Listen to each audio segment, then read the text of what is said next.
Good morning everyone. आज हम करने वाले हैं 30th ऑफ मार्च 2024 के the Hindu plus Indian express दोनों ही न्यूज़पेपर का एनालिसिस। दोनों ही न्यूज़पेपर में हम कुछ कॉमन आर्टिकल्स को देख पाएंगे जिनको हम केवल उसी न्यूज़पेपर से करेंगे जिसमें भी वो ज़्यादा डिटेल से बताए गए होंगे। स्टार्ट करते हैं आज के पहले आर्टिकल से, जो कि है core sector output growth spurts to 6.7% in February.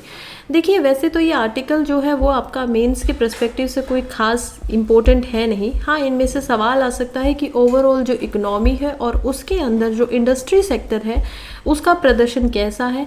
अगर अच्छा हो रहा है तो आप उसका हिस्टोरिकल बैकग्राउंड दे सकते हैं, उसके बाद आप बता सकते हैं कि अच्छा नहीं है तो और क्या सोल्यूशन लिए जा सकते हैं। ये ठीक है, एक मेंस का क्वेश्चन आएगा, लेकिन पर्टिकुलरली सिर्फ इसी पे नहीं आएगा। ये इंपॉर्टेंट हो जाता है प्रीलिम्स के लिए। प्रीलिम्स में ऐसी स्टेटमेंट बेस्ड जो क्वेश्चन होते हैं वो दे दिए जाते हैं। पूछा जाता है कि लगातार क्या कुछ समय से ये ऊपर की तरफ जा रहा है, तो इसमें आप देखेंगे इस्तेमाल किया जाता है वर्ड्स का, जैसे कि स्टीडली। स्टीडली क्या है कि एक तरफ से वो ऊपर ही उठ रहा है। लेकिन आप देखिए फरवरी 2022 में कभी ये 19.3% की कोर ग्रोथ होती थी इंडस्ट्रीज़ के अंदर, वो जनवरी 2023 में कम हुई फिर ऊपर गई। तो हम देख पाएंगे कंटिन्यूअसली एक जैसा प्रदर्शन तो नहीं कर रहा है। ग्राफ क्या है, ऊपर जा रहा है नीचे जा रहा है, ऊपर जा रहा है नीचे जा रहा है। एक साल का ये पूरा डाटा है। इसी वजह से इसको बस दिमाग में एक बार देख के याद रख लीजिएगा कि ऐसी स्टेटमेंट इकोनॉमी के पेपर के अंदर अर्थव्यवस्था का जो क्वेश्चन आएगा उसमें हमें गलती नहीं करनी है। अब देखते हैं कि एक्चुअली में जो आउटपुट ग्रोथ होती है और कोर सेक्टर होते क्या क्या है। कोर सेक्टर के अंदर आता है आपका कोयला, कोयल इसमें आएगा। नेचुरल गैस को हम देख पाएंगे, सीमेंट इसके अंदर है, फर्टिलाइजर्स इसमें होते हैं, even electricity is also a part of it. तो इलेक्ट्रिसिटी जो है वो लगभग यहाँ पर 11% से बढ़ रही है, 11.25% से इसकी ग्रोथ हो रही है, डबल डिजिट में पहुँच गई है। कोयले को हम देखते हैं कि यहाँ पर जो कोयला है वो भी काफ़ी भारी मात्रा में बढ़ रहा है। यहाँ पर 9.5 की उसकी जो ग्रोथ है वो हो रही है। इसका पता कैसे चलाया जा रहा है? इसका पता लगता है ICI के द्वारा। अब ICI क्या होता है? ICI होता है इंडेक्स ऑफ कोर इंडस्ट्रीज़, यानी कि इनका इंडेक्स लगाया जाता है। दोनों जो कंपनी है जिनका मैंने आपको नाम बताया, जो कोर इंडस्ट्रीज़ है, इनको लिखेंगे और इनकी को जो ग्रोथ है वो कैसे हो रही है उनको यहाँ पर बयान किया जाएगा। नेक्स्ट आर्टिकल की तरफ बढ़ते हैं, जो कि है high court dismisses plea seeking removal of Kejriwal as a CM। देखिए, हाई कोर्ट के पास में, दिल्ली जो हाई कोर्ट है उसके पास में एक युवक होते हैं जो पिटीशन डालते हैं, याचिका डालते हैं। उनका नाम था सुरजीत सिंह यादव। वो कहते हैं कि देखिए, क्योंकि अब जो यहाँ के CM है दिल्ली के, उनको क्यों ना आप CM की पदवी से हटा दें, क्योंकि अब क्या हो गया है वो हमें पता है। ED के रिमांड में है, इन्फोर्समेंट डायरेक्टर्स के रिमांड पर वो चल रहे हैं। 6 दिन उनको पूरे हो चुके हैं, अभी बचे हुए हैं उनके 4 दिन, और क्योंकि सुप्रीम कोर्ट ने उनको 10 दिन के लिए यहाँ पर रिमांड के लिए भेज दिया गया था। अब वो कल ही के दिन में स्पेशल कोर्ट के सामने प्रस्तुत हुए और उन्होंने ये बयान दिया कि कैसे यहाँ पर बीजेपी, जो ये केस के अंदर इनको फंसाया गया है, उसका जो अप्रूवल मिला था कुछ लोगों को, जिसके वो कह रहे हैं कि इन्होंने क्या किया है, कुछ लोगों को अप्रूवल दिया पैसे लेके। वो अप्रूवल एक्चुअली में जो वो इंसान है, उनका इन्होंने नाम भी बनाया सार्थ रेड्डी, कि उनको जो अप्रूवल मिला था वो अप्रूवल भी बीजेपी के द्वारा ही दिया गया था। और उन्हीं के बाद में, अप्रूवल के तुरंत बाद, अप्रूवल मिलते ही बीजेपी को उन्होंने 50 करोड़ रुपए की डोनेशन भी दी है। तो ये कोर्ट में बयान देते हैं और कहते हैं कि आप चाहे तो इसको वेरीफाई कर लीजिए। देखिए, क्योंकि SBI अब जो है और साथ ही में इलेक्शन कमिश्नर ऑफ जो इंडिया होते हैं, इन दोनों ने जो इलेक्ट्रोल बॉन्ड होते थे उनका डाटा यहाँ पर पब्लिक के सामने रख दिया है। कहते हैं कि वहाँ से जाके वेरीफाई कर लीजिए, उनके द्वारा 50 करोड़ की यहाँ पर डोनेशन की गई थी। खैर, आगे केस में क्या क्या बातें आएंगी हम देखेंगे। फिलहाल के लिए हाईकोर्ट ने इस बात से मना कर दिया है कि उनको CM की पदवी से हटाया नहीं जाएगा, क्योंकि अभी उन पर केवल और केवल इल्ज़ाम लगा है। अभी उनके ऊपर ऐसे कोई लीगल जो यहाँ पर प्रूफ है वो यहाँ पर नहीं मिल पाए हैं। आगे बढ़ते हैं। आगे बढ़ने से पहले मैं आपको बता दूं कि मेरा टेलीग्राम के ऊपर एक UPSC स्प्रिंट नाम से चैनल है, जिसको आप लोग ज्वाइन कर सकते हैं इसी वीडियो की कमेंट बॉक्स के अंदर जो लिंक दिया गया है उस पर क्लिक करके। अब इसमें ज्वाइन करने का फ़ायदा क्या होगा? सबसे पहले तो जितने भी आर्टिकल हम यहाँ डिस्कस करते हैं उनकी आपको प्रीलिम्स के नोट्स इसमें मिल जाएंगे। आप देख पाएंगे डेली जो आर्टिकल इंट्रोड्यूस यहाँ पर होते हैं, हम जिनका भी एनालिसिस करते हैं, उनको काफ़ी शॉर्ट नोट्स के अंदर, और जैसे प्रीलिम्स में इनमें MCQ बनाए जाते हैं, क्वेश्चन बनाए जाते हैं, उसी स्टेटमेंट के अकॉर्डिंग जो जो इंपॉर्टेंट होता है वो सब कुछ इसमें लिखा होता है। दूसरा, अगर कोई आर्टिकल यहाँ पर बहुत इंपॉर्टेंट है मेंस के लिए, जो कि हर रोज़ कम से कम एक आर्टिकल तो ऐसा मिल ही जाता का है उसका आपको आंसर के फॉर्मेट में, कि मेंस में आंसर कैसा लिख रहा है उस आंसर के फॉर्मेट में आपको सारे के सारे पॉइंट्स वहाँ से मिल जाएंगे। तीसरा, आपको यहाँ पर जो वीडियो आप देख रहे हैं उसी की पीपीटी का पीडीएफ मिल जाएगा, तो आप जो भी इसमें से रिवीजन करना चाहें, देखना चाहें कुछ पॉइंट्स को, तो वो उसमें खोल कर देख सकते हैं। ये सब आपको डेली बेसिस पर वहाँ पर मिलता है। नेक्स्ट आर्टिकल की तरफ चलते हैं, जो कि है IRCTC to run Bharat Gaurav train to Puri Kashi Ayodhya. अब ये प्योरली जो आर्टिकल है प्रीलिम्स के लिए है, क्योंकि हम देखेंगे इसमें कुछ फैक्ट है, पढ़ लेते हैं क्या क्या फैक्ट है। एक ट्रेन चलाई जा रही है Indian railway catering and tourism corporation के द्वारा। ट्रेन का जो नाम है वो है भारत गौरव, यानी कि इंडिया का जो गौरव होता है जिस पे आप लोग प्राउड कर सकते हैं, वो इसका नाम रखा गया है।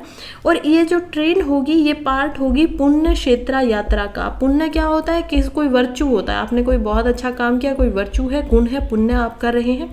क्षेत्र का मतलब होता है एरिया, और यहाँ पर हम देखेंगे यात्रा होती है जर्नी। तो जो आप जर्नी कर रहे हो पुण्य के लिए ऐसे क्षेत्र में, वो इसका नाम है, वो इसका पार्ट है। ये तीनों ही स्कीम के टाइप में चल रही है। हो सकता है इसमें से कोई प्रीलिम्स की एक स्टेटमेंट दे दी जाए, तो उसके लिए बस आपको तैयार रहना है। इसके अंदर आपको पूरी लेके जाया जाएगा, काशी अयोध्या। अप्रैल 6 से 15 तक का ये पूरा टूर होगा। इसमें कोणार्क, गया, वाराणसी, अयोध्या, प्रयागराज, इन सभी जगहों पर घुमाया जाएगा। नेक्स्ट आर्टिकल की तरफ बढ़ते हैं, जो कि बहुत ज़्यादा इंपॉर्टेंट हो जाता है मेंस के रेलिवेंस के अंदर में, और हम देखेंगे इम्पोर्टेंट है भी तो जीएस पेपर 2 के अंदर। जीएस पेपर 2 के अंदर हमें पता है इंटरनेशनल रिलेशंस को पढ़ना होता है। आप जब इंटरनेशनल रिलेशंस को पढ़ते हैं तो देखिए, आप कभी भी किसी के साथ दोस्ती करते हैं, दुश्मनी करते हैं, उसका कोई बैकग्राउंड जरूर होता है। यहीं पर जब आप इंटरनेशनल रिलेशंस को समझते हैं तो हमारे साथ उस देश के संबंध क्या है और उसकी खुद की इकोनॉमी में क्या चल रहा है, हमारे नेबर है, वो बैकग्राउंड समझना जरूरी है, क्योंकि उसी के आधार पर हमारे संबंधों पर भी प्रभाव पड़ता है। बात यहाँ पर हो रही है पाकिस्तान की।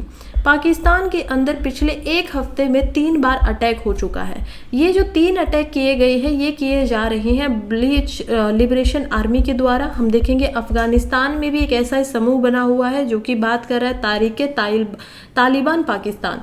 तो ये जो 2 ग्रुप है, ये दोनों ही ग्रुप BLA एंड TTP, ये दोनों ही ग्रुप फिलहाल जो पाकिस्तान की गवर्नमेंट है उसके खिलाफ बने हुए हैं।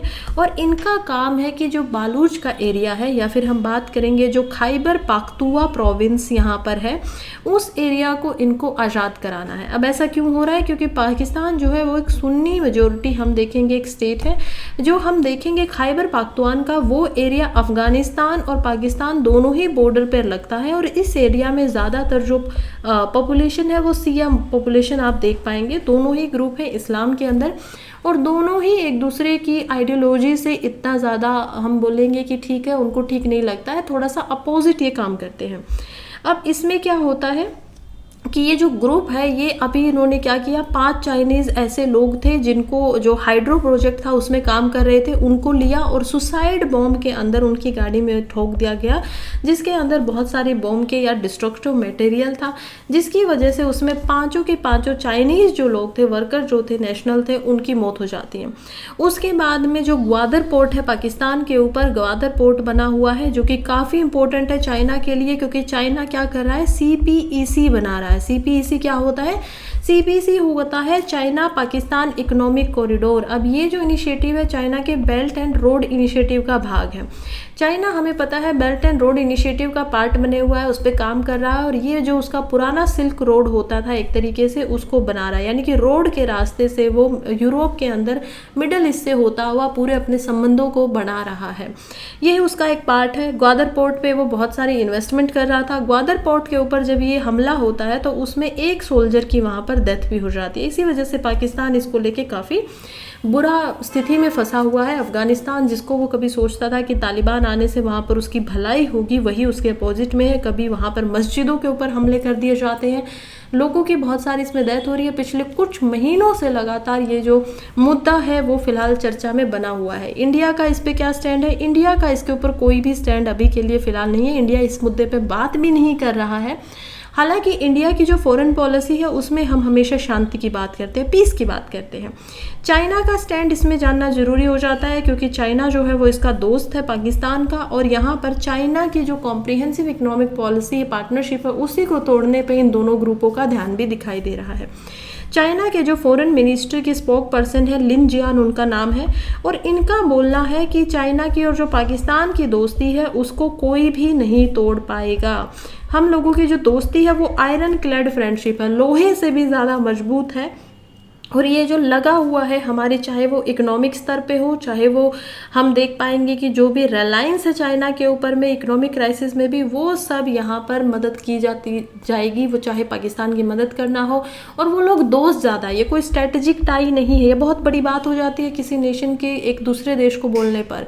यहाँ पर बोला जा रहा है कि हम स्ट्रेटेजिक तरीके से कोई रिश्ते नहीं बना रहे हैं, बल्कि हम तो अपनी दोस्ती निभाएंगे।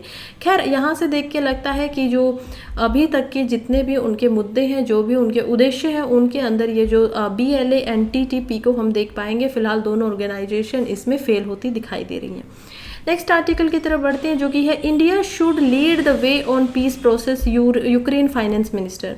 यूक्रेन के जो फाइनेंस मिनिस्टर हैं उनका दावा है, देखिए यूक्रेन के फाइनेंस मिनिस्टर क्या करते हैं, दिल्ली के अंदर आए हुए हैं, और दिल्ली में जब से यूक्रेन और रशिया का ये युद्ध हुआ था 2021 के बाद, पहली इतने बड़े लेवल की कोई मीटिंग होने वाली है। ये कल के दिन हम देखेंगे, सैटरडे को यहाँ पर मिलेंगे हमारे जो फॉरेन मिनिस्टर हैं, क्योंकि वो 3 दिन के दौरे के ऊपर गए हुए हैं सिंगापुर, थाईलैंड और हम देख पाएंगे फिलीपींस के पास में। तो उन कंट्रीज से आने के बाद फाइनेंस मिनिस्टर हमारे मिलने वाले हैं इनके साथ में। और यहाँ पर जो फाइनेंस मिनिस्टर है यूक्रेन के दमायत्रो कुलुब, उनका बोलना है कि देखिए स्विट्जरलैंड जो है वो पीस संधि यहाँ पर करवाने वाला है, यानी कि शांति की संधि होने वाली है। और स्विट्जरलैंड ने एक ऑफिशियल इनविटेशन भेजा है इंडिया के लिए। वो कहता है कि इंडिया की, क्योंकि रशिया के साथ में अच्छी खासी दोस्ती है, और क्योंकि इंडिया रशिया को यहाँ पर बुला सकता है, अपना इन्फ्लुएंस दिखा सकता है, और दोनों देशों में यहाँ पर शांति की जा सकती है, तो इंडिया को ये अहम मौका छोड़ना नहीं चाहिए, ऐसा इनका बयान है। हालांकि इंडिया ने अभी ऑफिशियल तौर पर उस इन्विटेशन का कोई रिप्लाई नहीं दिया है। रशिया के पास में भी, क्योंकि रशिया और यूक्रेन दोनों की ही यहाँ पर पीस के लिए टॉक्स होंगी, संधि जो शांति की होगी, बातें की जाएंगी। रशिया के द्वारा भी अभी तक कोई रिप्लाई नहीं आया है कि वो यहाँ पर आने वाले हैं या नहीं आने वाले हैं। कब होने वाला है ये हम देखेंगे, अप्रैल के अंदर ये बनाने वाले हैं, ये जो स्विस के अंदर पीस प्रोसेस होगा। अब देखते हैं कि इसके लिए डेट पे इंडिया यहाँ पर जाएगा या नहीं जाएगा। हालांकि यूक्रेन का अभी यही बयान आए हुए हैं कि देखिए यूक्रेन और रशिया है, दोनों को कभी ना कभी तो शांति करनी ही पड़ेगी, और इसमें इंडिया एक अहम रोल निभा सकता है, और उन्हीं को ये रोल निभाना भी चाहिए। इसीलिए मैं उनसे ये प्रार्थना करने आया हूँ। हम देखते हैं राजघाट के ऊपर ये महात्मा गांधी की जो मूर्ति है उनके पास जाते हैं, और वहाँ पर अपना आदर दिखाते हैं कि जैसे उन्होंने शांति के लिए बहुत बड़े बड़े काम किए हैं, और शांति के लिए ही वो जाने जाते हैं, अहिंसा के लिए जाने जाते हैं, नॉन वायलेंस के लिए जाने जाते हैं। तो क्यों ना इंडिया अभी ऐसा ही कुछ रूल अपना दिखा दे यहाँ पर कि वो उसी कंट्री है जिसके अंदर महात्मा गांधी यहाँ पर होते थे। तो ये सब इनके द्वारा बोला भी गया है और कहा भी गया है। नेक्स्ट आर्टिकल की तरफ चलते हैं, जो कि है carrying cash during election season, why election commission rule says. देखिए अभी क्या हुई है, एक वीडियो सामने आई थी तमिलनाडु से। तमिलनाडु में कुछ टूरिस्ट थे, 2 टूरिस्ट थे, और उनके पास से लगभग यहाँ पर 70,000 रुपये मिले थे, उनको पकड़ लिया गया था। ये जो पैसे पकड़े गए थे ये किए गए थे इलेक्शन कमीशन के द्वारा, क्योंकि इलेक्शन कमीशन इससे स्पॉटलाइट में आ गया। इलेक्शन कमीशन ने ऐसे रूल्स बनाए हुए हैं कि कोई भी कैश लेकर इलेक्शन से पहले इधर से उधर ना जाए। अब ये मनी पावर से कैसे इससे जूझ रहा है, इलेक्शन कमीशन ने कैंपेन जो होता है फिलहाल के लिए उनके एक्सपेंडिचर के लिए कुछ यहाँ पर लिमिट लगाई हुई है। जैसे कि मान लीजिए कोई बड़ी कॉन्स्टिट्यूएंसी है, तो लोकसभा का इलेक्शन होने वाला है, बड़ी कॉन्स्टिट्यूएंसी के अंदर आप केवल और केवल 95 लाख रुपए का एक्सपेंडिचर कर सकते हो, ये परमिशन दी गई है। कोई छोटी कॉन्स्टिट्यूएंसी है तो उसके अंदर 75 लाख रुपए का कैंपेन के अंदर यहाँ पर खर्चा किया जा सकता है। लेकिन देखिए जो लिमिट होती है, क्योंकि इनके ऊपर अच्छे से यहाँ पर जो पाबंदी है वो नहीं लग पाती है, तो इसी वजह से इलेक्शन कमीशन ने डिटेल्ड इंस्ट्रक्शन जो है वो भेजे हुए हैं पुलिस डिपार्टमेंट को, रेलवेज पे, एयरपोर्ट के ऊपर, और साथ ही में इनकम टैक्स जो यहाँ पर डिपार्टमेंट है उनको। और इनमें क्या किया जा रहा है, विजिलेंस रखी जा रही है कि जितने भी नागरिक होंगे किसी कॉन्स्टिट्यूएंसी के अंदर, उनके ऊपर आप लोग नज़र रखिएगा, कोई भी अगर ज़्यादा कैश लेकर इधर से उधर ज़्यादा हुआ दिखाई देता है तो उसके कैश को पकड़ लीजिए। हालांकि अगर ये प्रूफ हो जाता है कि उस इंसान का किसी भी पॉलिटिकल जो कैंडिडेट खड़ा हुआ है उसके साथ में कोई नाता नहीं है, या जो पैसा ये लेकर जाया जा रहा था वो भी उसके रिलेटेड नहीं था, तो वो पैसा वापस मिल जाता है।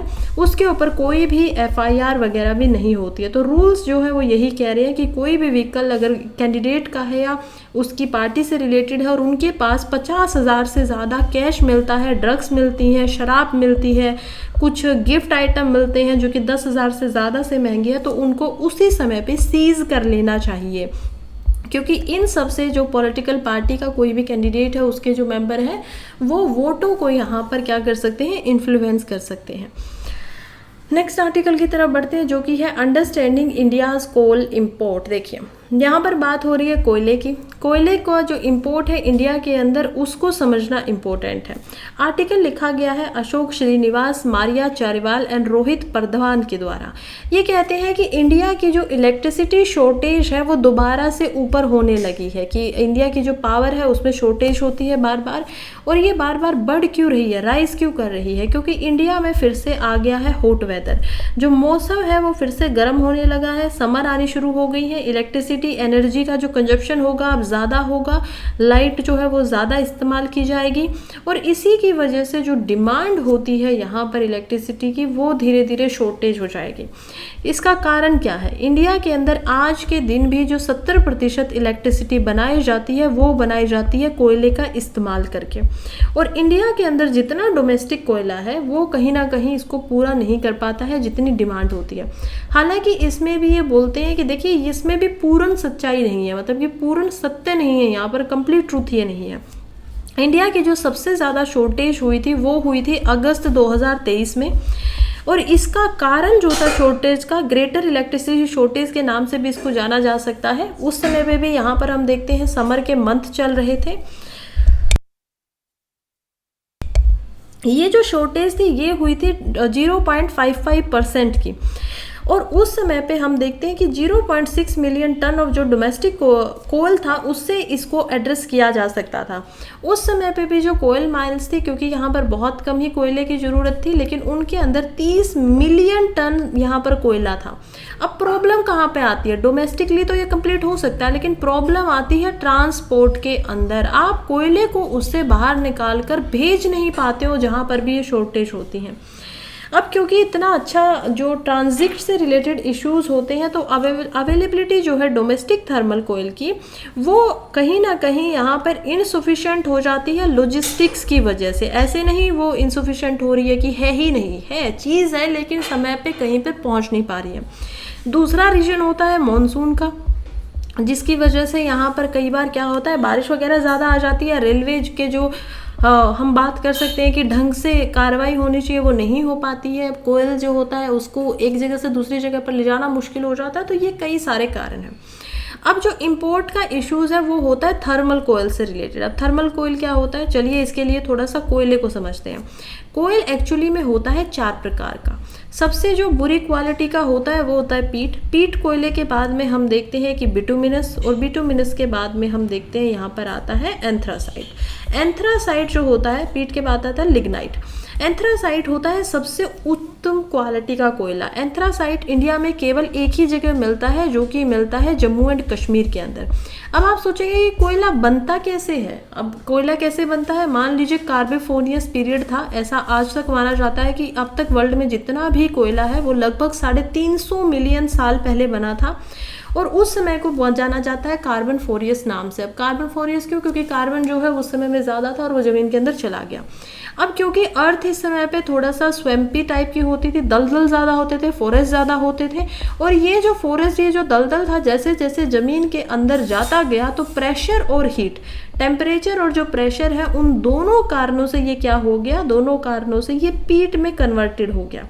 पीट जो कोयला होता है वो मैंने सबसे ही पहले बताया कि सबसे बुरी क्वालिटी का होता है, 4थी श्रेणी का होता है। जब ये पीट में होता है तो इसके अंदर कार्बन जो होती है वो बहुत ही ज़्यादा मात्रा में होती है, मॉइस्चर हम देख पाएंगे कि इसमें काफ़ी ज़्यादा मात्रा में है, क्योंकि इसमें मॉइस्चर ज़्यादा है तो जब आप अगर इसको जलाएंगे तो ये लकड़ी की तरह जलेगा, तो आप वुड की तरह इसको जलाएंगे और इसमें से काफ़ी सारी एशेस भी यहाँ पर बचती है। आपने कभी लकड़ियों को जलाया होगा तो उससे राख बचती है, एशेस बच जाते हैं, वैसे यहाँ पर ऐश बच जाती है, राख बचती है। दूसरा जो कोयला है लिग्नाइट का, ये प्रोसेस है जब पीट जो है वो काफ़ी समय से फिर से उसके ऊपर हीट और प्रेशर लगातार बनी हुई है, उसके बाद में पीट कन्वर्ट हो जाता है लिग्नाइट के अंदर। अब लिग्नाइट जो कोयला होता है उसमें थोड़ी कम लेवल की कार्बन को हम देख पाएंगे, इससे धुआं पीट से थोड़ा कम धुआं निकलेगा, लेकिन ये भी उतना अच्छा है नहीं, और इसमें मॉइस्चर जो होगा वो भी अभी भी काफ़ी है, नमी इसमें ज़्यादा है। लिग्नाइट जब बहुत लंबे समय के लिए यहाँ पर दबा रहता है तो उसके बाद वो कन्वर्ट हो जाता है हीट और प्रेशर की वजह से बिटूनिमस के साथ में।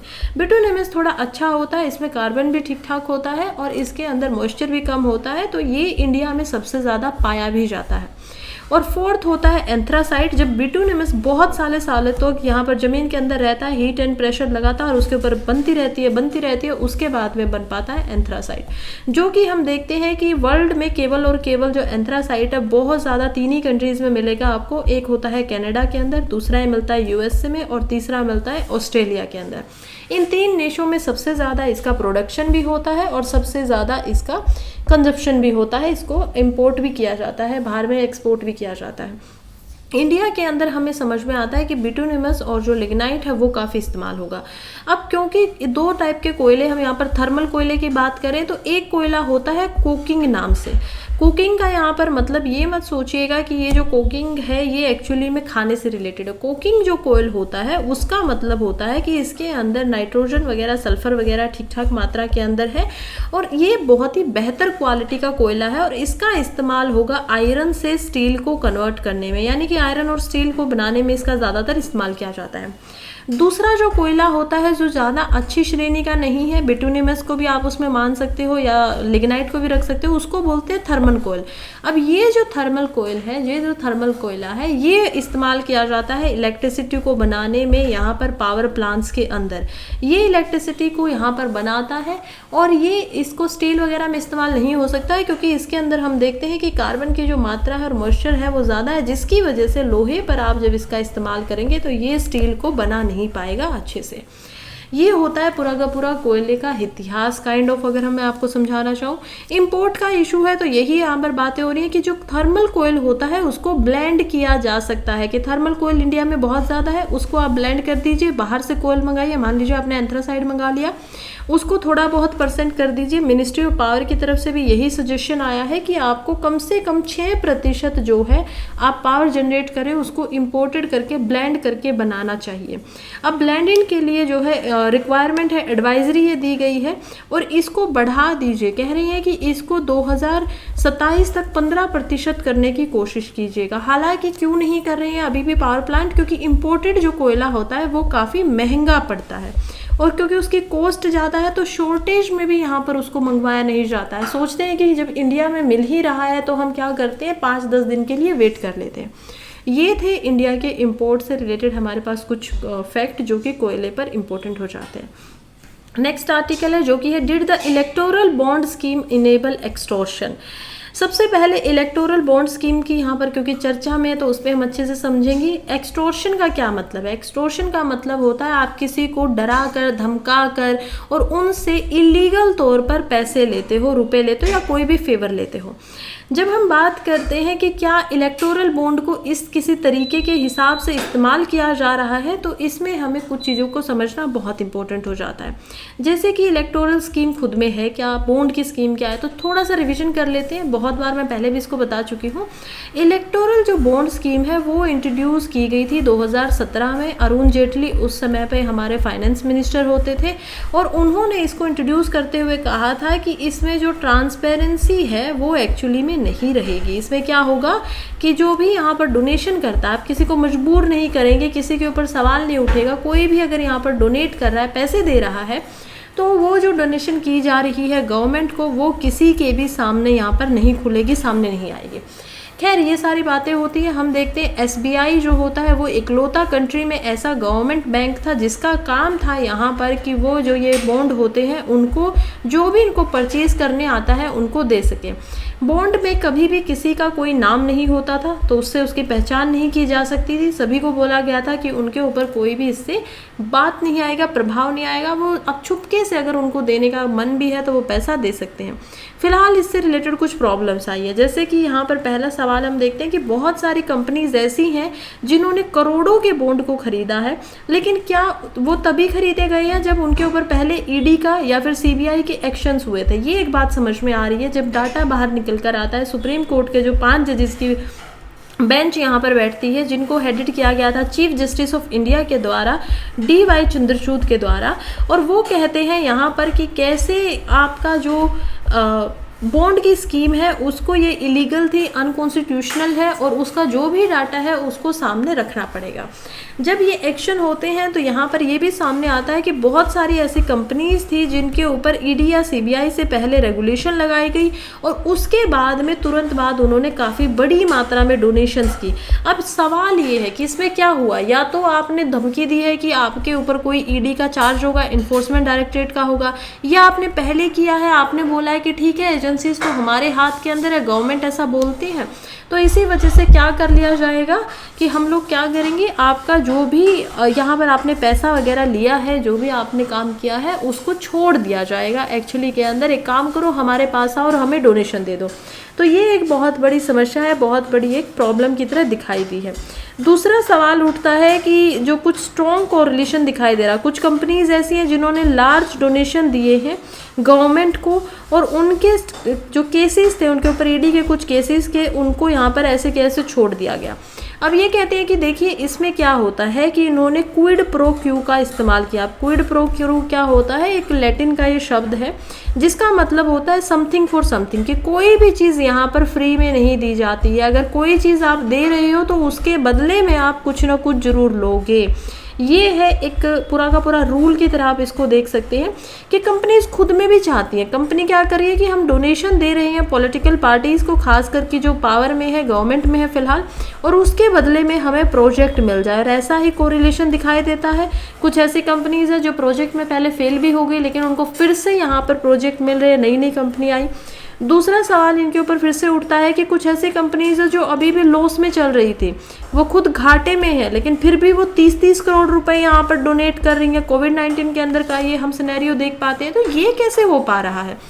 अब पहले क्या होता था, जब अमेंडमेंट किया गया और यहाँ पर हम देखते हैं इलेक्टोरल बॉन्ड स्कीम को लेकर आया गया, उस समय तक यहाँ पर एक रूल होता था। रूल क्या कहता था कि जो भी कंपनी घाटे में है, लॉस के अंदर है, उनको डोनेशन करने की परमिशन नहीं थी। लेकिन इलेक्ट्रल जो बॉन्ड आते हैं तो उसमें से इस रूल को हटा दिया जाता है और कहा जाता है कि कोई भी लॉस में है लेकिन स्टिल वो अगर चाहते हैं कि डोनेशन करे तो वो हो सकता है। अब देखिए ये क्या किया जा रहा है, इसमें जो प्रॉफिट कैप है उसको हटा दिया गया, जिसकी वजह से लॉस मेकिंग कंपनियां यहाँ पे डोनेशन करने लगी, और जिसकी वजह से उन्होंने डोनेशन भी इसी वजह से किया ताकि उनको कॉन्ट्रैक्ट मिल सके, और ताकि जो वो घाटे के अंदर चल भी रहे हैं तो उसको वो लोग ठीक कर सके। अब ये बहुत बड़ी बात हो जाती है। इसमें आरबीआई और इलेक्शन कमीशन दोनों ने ही यहाँ पर हम देखते हैं सरकार को पहले ही पूर्व चेतावनी दी थी कि कुछ शैली कंपनीज यहाँ पर आएंगी और वो लॉस को दिखाकर डोनेशन करके मनी लॉन्ड्रिंग यहाँ पर कर लेंगी, जिसकी वजह से जो करप्शन होगा वो बहुत बड़ी मात्रा में होगा।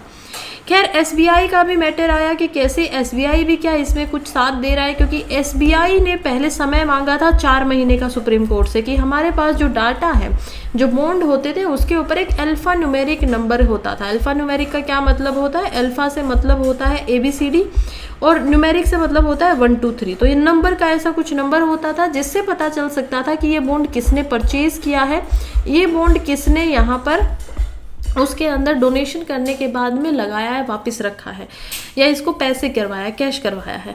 तो क्योंकि आरबीआई जो एसबीआई है वो इस चीज़ पर मना कर रहा था, मांग रहा था टाइम, लेकिन उसके कुछ ही दिनों के बाद में, 4 हफ्तों के बाद में हम देखते हैं कि उसने क्या किया, पूरा का पूरा डाटा रिवील कर दिया। तो ये भी एक तरीके से कोर्ट को धोखे में रखने का काम किया जा रहा था। इसके ऊपर बोला जा रहा है कि ये इसी वजह से हो रहा था ताकि पहले इलेक्शन पूरे हो जाए, इलेक्शंस में कोई कमी ना आए। हालांकि ये सब हुआ नहीं। तो ये पूरे आर्टिकल का मामला यही है कि इसके पीछे कुछ न कुछ बहुत ही बड़ी गड़बड़ है, जिसको यहाँ पर साइडलाइन किया जा रहा है फिलहाल के लिए। नेक्स्ट आर्टिकल जो कि है टेक जाइंट्स फेसिंग ईयू स्क्रूनिटी। देखिए बहुत सारी ऐसी टेक की बड़ी बड़ी कंपनीज हैं जिसके ऊपर यूरोपियन जो यूनियन है उसके द्वारा सख्ती दिखाई जा रही है। क्या है उसका कारण, चलिए देखते हैं। सबसे पहले तो हम इसमें देखते हैं एप्पल को। एप्पल, मेटा और गूगल जैसी ऐसी कंपनीज हैं जिनके ऊपर लगातार यहाँ पर सख्ती की जा रही है। एप्पल का आप लोगों ने केस सुना होगा कि एप्पल के ऊपर, एप्पल पे जो स्पॉटिफाई है उसने यूरोपियन यूनियन के अंदर केस किया है और उसके ऊपर शिकायत की है। स्पॉटिफाई का कहना है कि एप्पल क्या करता है, अपने ऐप स्टोर के ऊपर उनके प्रोडक्ट्स को यहाँ पर सबसे पहले जो म्यूजिक होता है एप्पल का खुद का, उस पर तो वो कोई पैसा ले नहीं रहा है, 30% कोई कमीशन नहीं लेता है, तो जिसकी वजह से उसका प्रमोशन ज़्यादा होता है, सस्ता पड़ता है। दूसरी बात, वो उसी का प्रमोशन ज़्यादा करता है।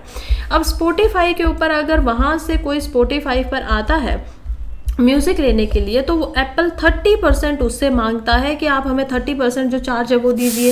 इसके अलावा अगर स्पॉटिफाई का किसी ने भी यहाँ पर हम देख पाते हैं कि वेबसाइट के थ्रू जाकर कोई ख़रीदा हुआ है तो एप्पल के प्रोडक्ट्स के अंदर वो चल नहीं पाता है, चाहे वो फ़ोन हो, चाहे वो हम टैबलेट को देख पाएंगे, आईपैड को देख पाएंगे या फिर मैकबुक को आप देख पाएंगे, तो उनके अंदर आप उसको चला नहीं सकते हो। तो ये एक बहुत बड़ी प्रॉब्लम दिखाई दे रही है और इसी के अनुसार केस किया गया।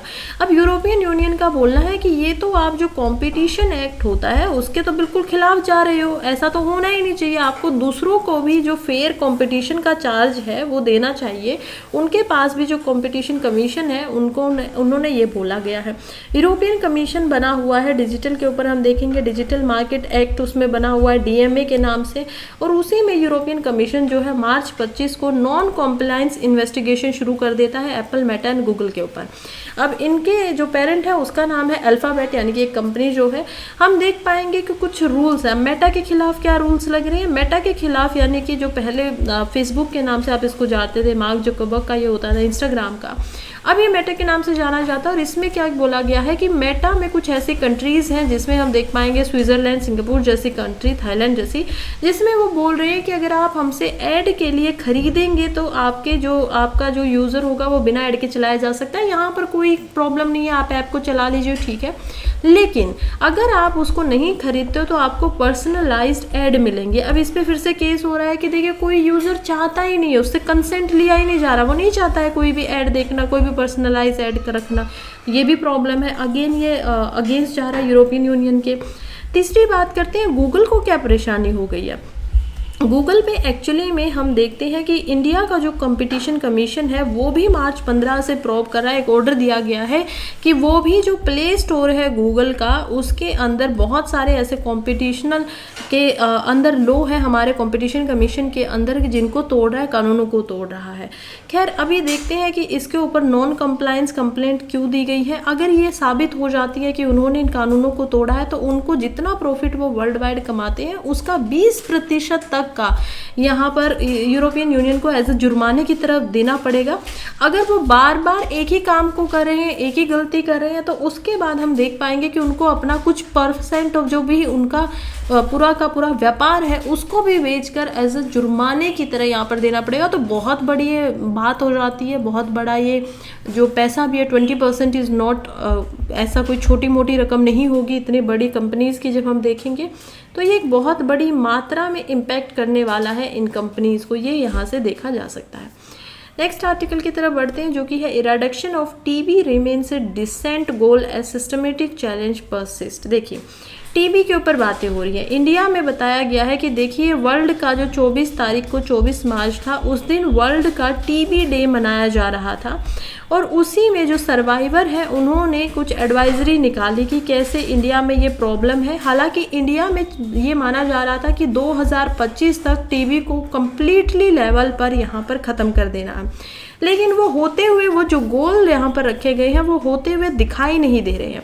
क्योंकि ये गोल होते हुए दिखाई नहीं दे रहे हैं तो इसी वजह से इंडिया बहुत सारे एफर्ट कर रहा है, नए नए मॉडल लेकर आ रहा है। गवर्नमेंट ने ये भी बोला है कि जो टीबी की रिपोर्ट आई है, वर्ल्ड टीबी रिपोर्ट 2023, उसके अकॉर्डिंग इंडिया के अंदर एवरेज 199 नए केस यहाँ पर इन्फेक्शन के आ रहे हैं 1 लाख लोगों के ऊपर। तो हर साल हम देख पाते हैं एस्टिमेट की बात करें तो 13% ऐसे पेशेंट हैं जिनका ट्रीटमेंट हो रहा है और 2.5% ऐसे पेशेंट हैं जो नए केसेस आ रहे हैं जो ट्रीटमेंट के बाद भी उनको जो ड्रग्स दिया जा रहा था, दवाइयाँ दी जा रही थी, उससे वो रेसिस्टेंट कर गए, यानी कि उनके ऊपर अब उनका कोई भी असर नहीं हो रहा है।